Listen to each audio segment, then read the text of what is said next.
Hello friends, welcome to Unacademy. This is me doctor Siddharth Arora. सबसे पहले a very very happy independence day to all my fellow Indians.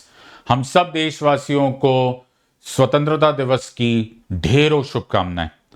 बहुत मुश्किल से कई कई सालों के कई हजारों सैक्रिफाइसेस, लाखों सैक्रिफाइसेस के बाद ये शुभ दिन हमें नसीब हुआ था।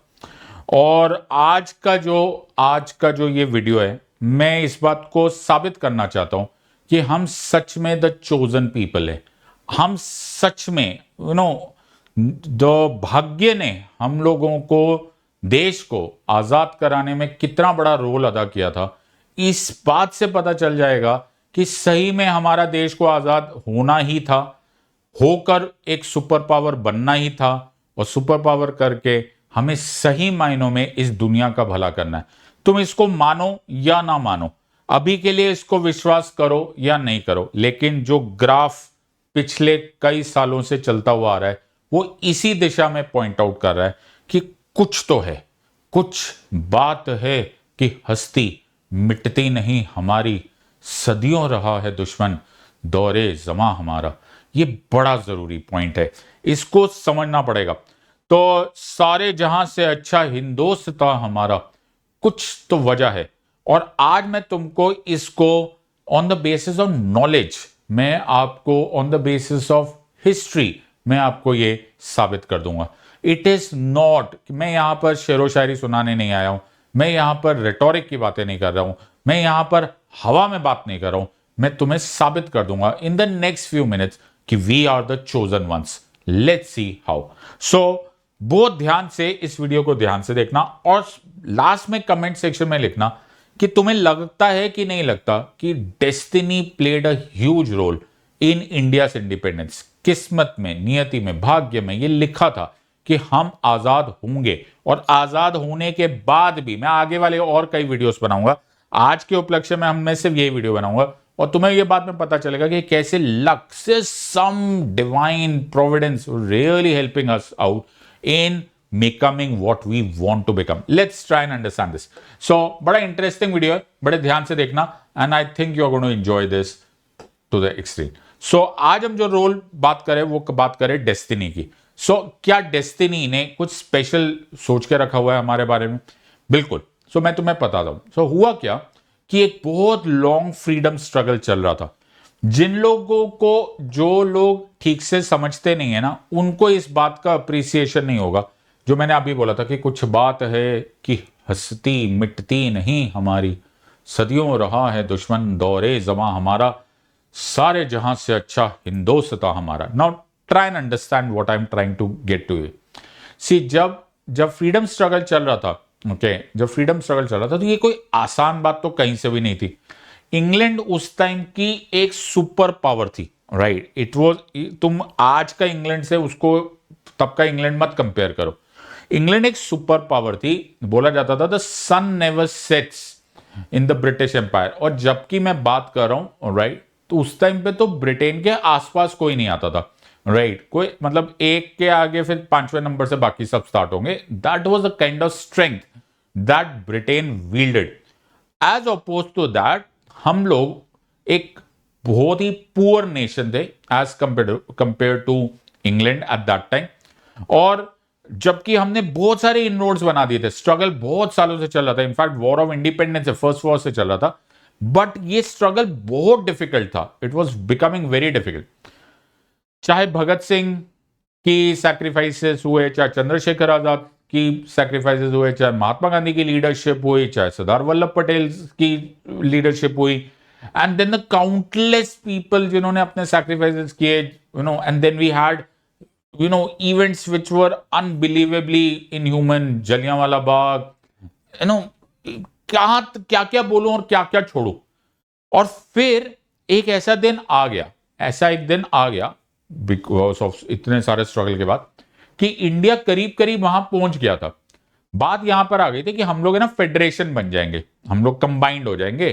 तो प्रिंसली स्टेट्स यानी कि जो रजवाड़े हैं वो बाकी जो कॉलोनीज, हमारे बाकी प्रोविंसेस है, उनको जुड़ जाएगा, और फिर हम लोग आगे बात करने लग जाएंगे कि हम डोमिनियन बनेंगे। तो बात आ गई थी वहां तक यार, क्या बात करो, हाँ वो बात आ गई थी। सो इतने स्ट्रगल के बाद एक दिन वो दिन आ गया जिसको बोला गया the government of India act of 1935। Sorry for the formatting, government of India act of 1935 आ गया। जब government of India act of 1935 आया तो हमें लगा हम पहुंच गए, प्रोविंशियल ऑटोनॉमी आ गई। गवर्नमेंट ऑफ इंडिया एक्ट 1935 आने के पॉइंट पर यह हो गया कि राज्य माने ही नहीं। व्हाट, जो रजवाड़े थे वो माने ही नहीं। जब रजवाड़े मानेंगे ही नहीं, बोलेंगे ना जी हम तो नहीं चाहते कि हम बापू यानी कि कांग्रेस के साथ यानी कि बाकी इंडिया के साथ मिलकर एक फेडरेशन या फेडरल स्ट्रक्चर बनाए और फिर हम डोमिनियन मांगे ही ना। तो तुम नोटिस करो ना कि अगर मुझे ए से बी की तरफ जाना है, बी से सी की तरफ जाना है और फिर आगे जाना है, और अगर बी में कोई दरवाजा लगा के बैठ जाए, कोई ऑब्स्ट्रक्शन लगा के रख जाए, बाधा कर दे, तो आगे तो बात जाएगी नहीं। तो जी जब हम यूनाइटेड ही नहीं हुए इस तरह से, जब हम एक पॉलिटिकल यूनिट ही नहीं बने, हम फेडरल स्ट्रक्चर ही नहीं बनेंगे, तो भाई आगे कैसे जाएगी। इसको शतरंज की भाषा में स्टेलमेट बोलते हैं। तुम कभी चेस खेलोगे तो उसको स्टेलमेट बोलते हैं। ना हम हारे ना हम जीते। अंग्रेजों के पास जाओगे तो अंग्रेज बोलोगे जी जो तुमने हमसे मांगा हमने तो दे दिया, और जो भी तुम्हारा बाकी लफड़ा है वो तुम्हारा एक दूसरे का है, क्योंकि राजाओं से तुम जाके खुद निपट लो। बापू अगर राजाओं से बात करेंगे तो राजा नहीं मानेंगे ना। वो बात अलग है कि ब्रिटिशर्स इतने भोले थे नहीं, उन्होंने पीछे से राजाओं को जरूर ऐसे भड़का के रखा हुआ था कि देखो यार मत जाओ, हम है ना तुम्हारे साथ। लेकिन आइदर वेज जो जमीनी सच्चाई थी कि हमारा तो स्टेलमेट हो गया था, अब बात आगे बढ़ ही नहीं रही थी। This was the end of the entire story. Practically कुछ समझ में तो आ नहीं रहा था कि होने वाला क्या है। And then comes destiny. England जो इतनी बड़ी ताकत थी, उसका कॉन्फिडेंस इतना ज्यादा था, उसको लगा दुनिया की कोई ताकत उसको हिला नहीं सकती, उसको कोई डर ही नहीं है। जब डर ही नहीं है तो आदमी जैसे मर्जी खेल खेलने लगता है। लेकिन डेस्टिनी हमारी डायरेक्शन में थी, अचानक दुनिया बदल गई। सो वेरी सून 1935 में ये एक्ट आया था और वर्ल्ड वॉर 2 1939 में शुरू हो गया।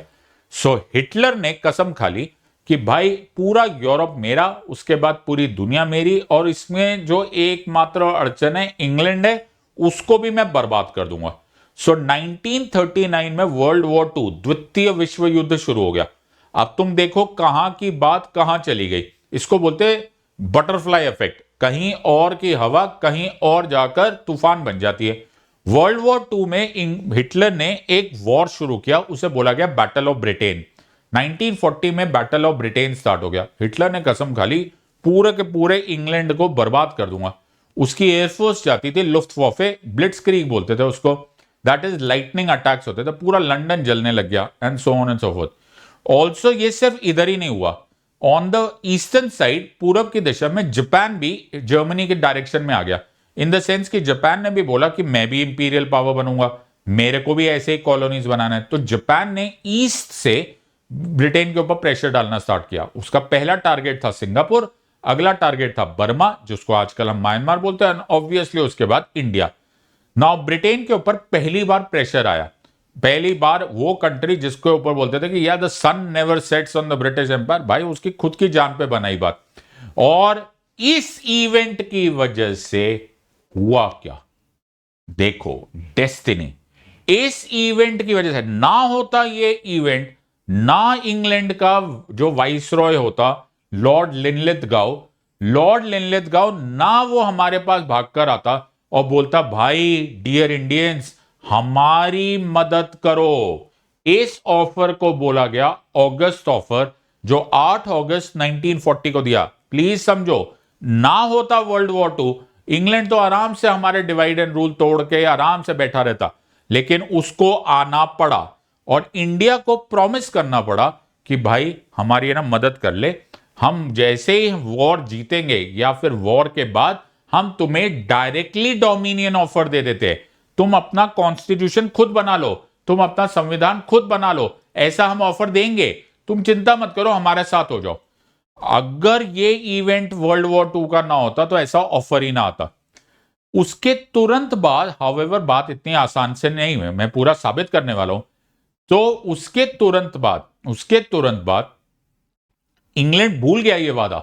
उसने जो वादा किया 8 अगस्त 1940 का, हमने अपनी फौजें भेज दी, हमारे सोल्जर्स जाकर यूरोप में जर्मनी के अगेंस्ट लड़ने लग गए, लेकिन इंग्लैंड पूरी तरह से अपना वादा भूल गया था। और इंग्लैंड वो होता है ना, वो बड़े हरकतें वाले होते हैं ना, ये बड़े दुष्ट लोग थे। ओके, धोखा देना इनके अंदर था। इन्होंने बोला यार अभी तो आ गए, इनके लोग तो आ गए, अब कम पीछे जाएंगे, और वो अपना वादा पूरी तरह से भूल गए। लेकिन मैंने बोला ना, डेस्टिनी हमारे फेवर में है। फरवरी 15 ऑफ 1942 को इंग्लैंड को वो मार पड़ी जो इंग्लैंड ने अपने ख्वाबों ख्यालों में नहीं सोचा था। इंग्लैंड की जो मिलिट्री थी, उनका जो पहला मिलिट्री बेस था वो सिंगापुर था, on the far east. East में सिंगापुर पर इंग्लैंड का इतनी जबरदस्त पकड़ थी सिंगापुर में कि वहां से वो पूरा मलाया को कंट्रोल करते थे। और इतना यकीन था वहां के जनरल्स का, वो बोलते थे अगर पूरी दुनिया हमारे ऊपर अटैक कर देगी ना तो भी सिंगापुर को हम डिफेंड कर लेंगे। लेकिन जब जापान ने अटैक किया तो सिंगापुर इनके हाथ से चला गया। और ये वही फोटोग्राफ है कि इंग्लैंड के आर्मी जाकर सरेंडर करिए। इससे बड़ा आज भी अगर तुम मिलिट्री हिस्ट्री में पढ़ोगे ना, तो तुम कभी भी पढ़ोगे तो किताबों पे किताबें लिखी गई है कि भाई हुआ क्या यार, हुआ क्या, ये हुआ क्या, कैसे हार गया है सिंगापुर। लेकिन सिंगापुर हार गए। जब सिंगापुर हार गए तो जापान का अगला टारगेट बर्मा था, और बर्मा के बाद इंडिया। नाउ इंग्लैंड घबरा गया। ना आता सिंगापुर, इंग्लैंड ना घबराता, तो इंग्लैंड ना भेजता क्रिप्स मिशन को। सो 1942 15 फरवरी को सिंगापुर हारे, और June of 1942, May June of 1942 को इंग्लैंड ने क्रिप्स मिशन इंडिया को भेज दिया। और ये क्रिप्स मिशन बोला कैसी बातें करते हो, तुम्हें क्या लगता है कि हम लोग भूल गए थे, हमने जो 1940 में वादा किया था हम भूल गए थे, कैसी बातें करते हो, हम तो पूरा करेंगे अपना वादा, हम लेकर आए हैं अपना पूरा वादा, हम तुम्हें देंगे डोमिनियन। और क्रिप्स मिशन ने अपना ऑफर दिया, लेकिन यहां पर फिर धोखा हो गया। धोखा हो गया इस टाइम जिन्ना की तरफ से, मुस्लिम लीग की तरफ से, जिसने बोला कि ना जी मुझे तो एक सेपरेट पाकिस्तान चाहिए। ओ, क्रिप्स मिशन बोला देखो भाई मेरे पास जो ऑफर है वो तो ये है कि भाई एक मिलेगा, एक डोमिनियन, एक पूरा स्ट्रक्चर मिलेगा, वो अपना कॉन्स्टिट्यूशन बना ले। जिन्ना बोला ना जी अगर तुम्हें डोमिनियन नहीं देना है तो दो राइट, एक पाकिस्तान अलग से दो। क्रिप्स मिशन बोला मैं तो नहीं दूंगा। गांधी जी हो गए बड़े नाराज इस बात पे। गांधी जी बोले ये तो बड़ी गलत बात है, जब तुमने अगस्त ऑफर दिया था, जब तुमने पहली बार बोला था 1940 में कि हमारे को साथ दे दो, फिर हम तुम्हारी मदद, हम तुम्हें डोमिनियन ऑफर देंगे, तब तो कोई कंडीशन नहीं थी, अब तुम्हें कंडीशन मिल रही है। तो गांधी जी इतने नाराज हो गए कि उन्होंने ये बात बोल दी कि अब ब्रिटिशर्स के राज का इंतहा हो गई है। अब अगर इस फॉरेन रूल को हमारे देश में रहने दिया गया तो ये हमारी सेल्फ रिस्पेक्ट की बात है, ये हमारी इज्जत की बात आ गई है। ऐसा कभी गांधी जी ने आज तक नहीं किया था, बट क्रिप्स मिशन की नाराजगी इतनी ज्यादा थी कि उन्होंने क्विट इंडिया मूवमेंट लॉन्च कर दिया। So this was August of 1942, in fact 9 अगस्त 1942 को ये जो लॉन्च हुआ, तुम नोटिस करो 8 अगस्त 1940 और 9 अगस्त 1942 exactly match. It was the failure of Cripps mission कि इस मूवमेंट को, क्विट इंडिया मूवमेंट में जो स्लोगन था वो था करो या मरो, डू और डाई। तुम्हें मालूम है बहुत सारे पॉलिटिकल साइंटिस्ट बोलते हैं कि it was the most un-Gandhian of movement, because इसमें तो पहली बार गांधी जी ने बोला था, कांग्रेस ने भी बोला था कर सकते हो तो वायलेंस करो कोई बात नहीं, ऐसा गांधीयन मूवमेंट कभी नहीं हुआ था। ब्रिटिशर्स के होश उड़ गए कि यार ये कैसे मूवमेंट हो रही है। सो मैं फिर बोल रहा हूं क्विट इंडिया मूवमेंट कभी ना होता, इतना अनगांधीयन कभी मूवमेंट ना होता अगर क्रिप्स मिशन ना आता और फेल ना होता। क्रिप्स मिशन कभी ना आता अगर सिंगापुर इनके हाथ से ना जाता। सिंगापुर कभी इनके हाथ से ना जाता, या सिंगापुर वाला इवेंट और उससे पहले वाला इवेंट कभी भी ना होता अगर ऑगस्ट ऑफर वाली सिचुएशन ना होती, और ऑगस्ट ऑफर बिल्कुल ना होता अगर हिटलर ने बैटल ऑफ ब्रिटेन ने किया होता। आगे देखो 1942 में ये हुआ, क्विट इंडिया मूवमेंट ने तो इनके पांव से नीचे से जमीन निकाल दी, और सेकेंड वर्ल्ड वॉर 1945 में खत्म हो गया। 1945 में वर्ल्ड वॉर 2 खत्म हो गया। मैं तुम्हें अभी भी बोल रहा हूं इंग्लैंड फिर भी काफी पावरफुल था। इंग्लैंड का प्राइम मिनिस्टर जो था विंस्टन चर्चिल, ये बड़ा ही रेसिस्ट आदमी था। ये आदमी ऐसा था he was a great prime minister for England probably, लेकिन वो इंडियंस के प्रति बहुत ही ज्यादा रेसिस्ट था। वो दुनिया इधर की उधर हो जाती ना, वो इंडिया को ना छोड़ता। लेकिन ट्रेजेडी स्ट्रक चर्चिल, और ऐसा इवेंट जो सोचा ही नहीं गया था वो हो गया। वो हुआ कि चर्चिल लॉस्ट इलेक्शंस। तुम अभी गूगल पे जाओ और सर्च करो, 1000 ऐसे आर्टिकल्स मिलेंगे कि तुम्हें यह सुनने में आएगा कि why did Churchill lose elections, और वो भी एक ऐसे आदमी को हारा जो चर्चिल के मुकाबले पॉलिटिकली, पर्सनली, लैंग्वेज में, राजनीति में कहीं स्टैंड नहीं करता था। Was a person called Clement Attlee. अगर चर्चिल ना हारता तो चर्चिल दुनिया इधर के उधर हो जाता है, वो इंडिया को कभी जाने ही नहीं देता। लेकिन चर्चिल हारा। मैं फिर बोल रहा हूं कि there is something happening which nobody can understand. और चर्चिल, एटली के बाद फिर से चर्चिल आ गया था। इसके उस थोड़े से फेज में सब कुछ हुआ। ऑल्सो एक और चीज हुई जो ज्यादातर लोग बात नहीं करते, which is very sad. We don't celebrate the great contribution of Netaji Subhash Chandra Bose. Netaji Bose ने जो किया वो इंडिया में इससे पहले किसी ने नहीं किया था। नेताजी ने जब इंडियन नेशनल आर्मी, आजाद हिंद फौज बनाई जो कि 1943 में थी, इसने पहली बार एक मिलिट्री सेटबैक दिया टू ब्रिटिशर्स। अभी तक ज्यादातर पॉलिटिकल हो रहा था, और जो वायलेंस पे हो भी रहा था वो बहुत कम एंगल पे हो रहा था, जैसे भगत सिंह का, चंद्रशेखर आजाद का। ये जो भी इवेंट्स है ये एक दो इधर उधर थे, नॉट अ मिलिट्री मूवमेंट। ये एक आर्मी की तरह नेताजी ने जो किया, it was unbelievable. In fact Netaji का आना was another very important.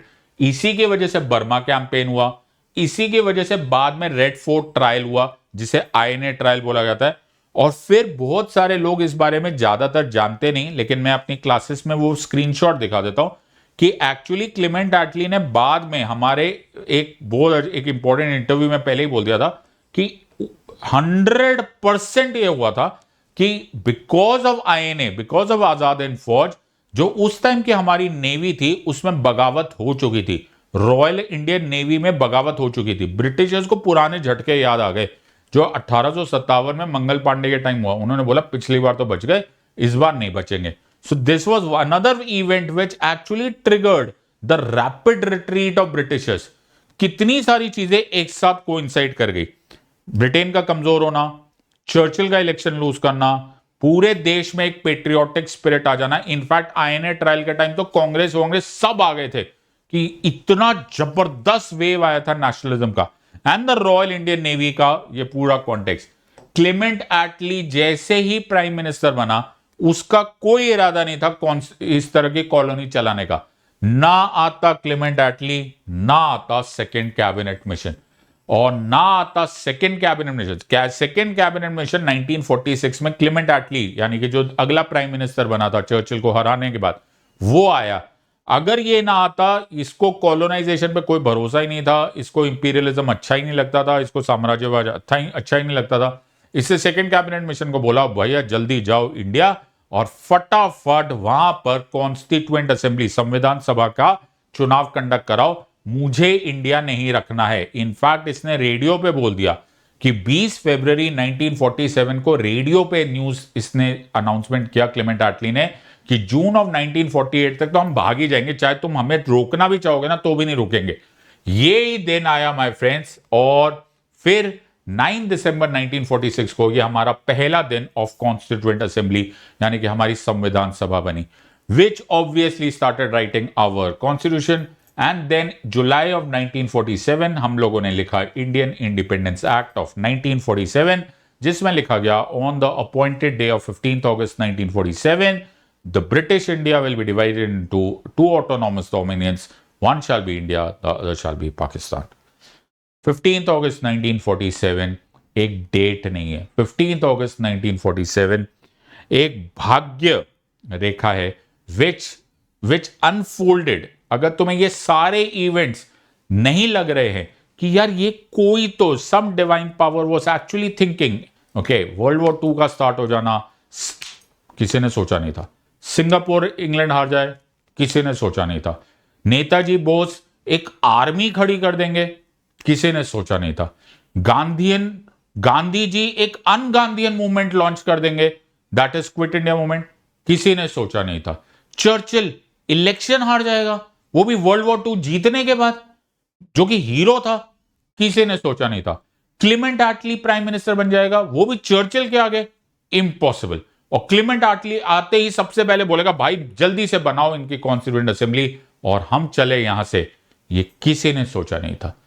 This is destiny. So be proud of this moment and celebrate and let us work towards making this country bigger, more powerful, and let us fulfill the promise of destiny. I hope you have enjoyed this. कुछ बात है कि हस्ती मिटती नहीं हमारी, सदियों रहा है दुश्मन दौरे समा हमारा। So I hope you have enjoyed this. अगर आप मुझसे 1-to-1 पढ़ना चाहते हैं तो please use the code ZLive। हमारा बहुत अच्छा ऑफर चल रहा है 24,999 पर। This is an independence day offer, नए बैचेस आ रहे हैं। Please use this code ZLive and join us. I hope you have enjoyed this. In the words of an academy, let's crack it. Until next time, God bless, thank you and जय हिंद।